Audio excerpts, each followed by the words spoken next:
Hi everyone and welcome back. This is Mindy Egan for Hero Arts, and in today's video I am going to be creating a card using the Impressionist Water Lilies stamp set, and I'm also going to show you how you can create new colors with your ink pads.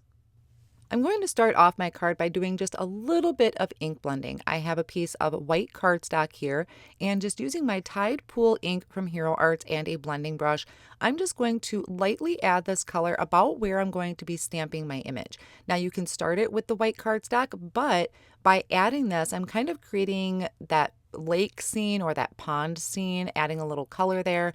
And then also when I'm stamping other colors on top of it, it's going to alter those colors. So it's going to expand the colors that I have. I'll then place this in my Misty tool and line up the first layer of my image, making sure that this image is over that ink blended area. One thing I really love about this stamp set, other than it creates a gorgeous scene, is that there is room for mistakes. So if you are not good with lining up your layering images, this is an Impressionist set. So it's made to look like a piece of art or a piece of artwork. And to me, none of that is ever perfect. So I think this has a lot of wiggle room to it. So after I picked that image up with the Door of the Misty, I'm stamping it down in Tide Pool ink, which is the ink I used to add that little bit of blending on the panel. I'm going to stamp this twice just to make sure I have some really good coverage there, and then I'm going to clean this image up and bring in the second layer. Now the second layer is going to be stamped on top of some of that blending I already did. So there is kind of that light blue or that hue of light blue in the background. I'm stamping this image, the second layer, in ultra pink. So it's not going to be a true pink. I'm going over that blue. So it's giving me almost kind of a purple tone to it. So take a look at your inks, take a look at maybe adding some blending or even colored cardstock just to change up some of the colors that you have in your collection. Now I'm going to bring in the third layer, and for this one, this is the lily pads. So I'm lining it up over that open space, which once again does have that Tide Pool ink that I blended on behind it.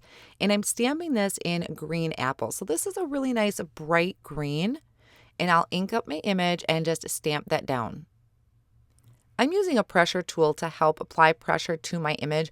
You could certainly just stamp it and push down with your hands, but if you have trouble with your wrists, a pressure tool sometimes helps with that. You could use a dry eraser from one of the dry eraser boards, works really well too. Mine happens to be from the Stampin' Bug.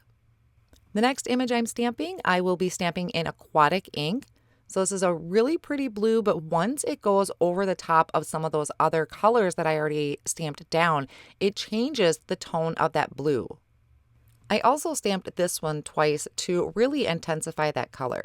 Now I could have just left this as is on this white cardstock, but I wanted to add some texture to the background, and I had a piece of wood grain cardstock that I'm going to be adding this to, but for in the meantime, I decided I'm going to try and get this cut out. So I started by die cutting the museum frame twice from white cardstock and once from a gold mirror cardstock, and I'm going to layer them together with a tape runner. You could use liquid glue, but I was a little worried that that liquid glue would seep through those die cut areas in the frame. Then I'm going to add this frame over my image, and what I'll do is cut this out, just going around the frame. That way I am able to kind of place this wherever I want on a card front and add it to whatever kind of background that I choose. Like I said previously, I had some white wood grain cardstock, but if you don't have the wood grain cardstock, Hero Arts carries a wood grain fancy die that you could use on white cardstock to create a very similar look. There are a few sentiments on the Water Lilies stamp set, but I chose one off of the Dream Messages stamp set. I really loved the script of this and the message, so I stamped that down in Intens-ified black ink, did that twice to make sure it was a really nice and a crisp black, and then I'm trimming it down with my paper trimmer, and I trimmed it down into this little rectangle. I'm going to add it to the bottom of the card. So starting off first by adding my picture frame here, so it looks like a true picture on a wall because I have that kind of wood grain background, and then adding the sentiment with foam squares. I really thought about adding it over the top of the frame, but there was just too much open space towards the bottom.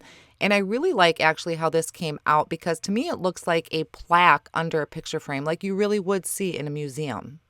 That's going to finish up my card project for today. I hope you enjoyed taking a look at this water lily stamp set and layering up this image, and also give you some ideas on layering up your inks to create new colors. Thanks so much for stopping by today, and see you soon.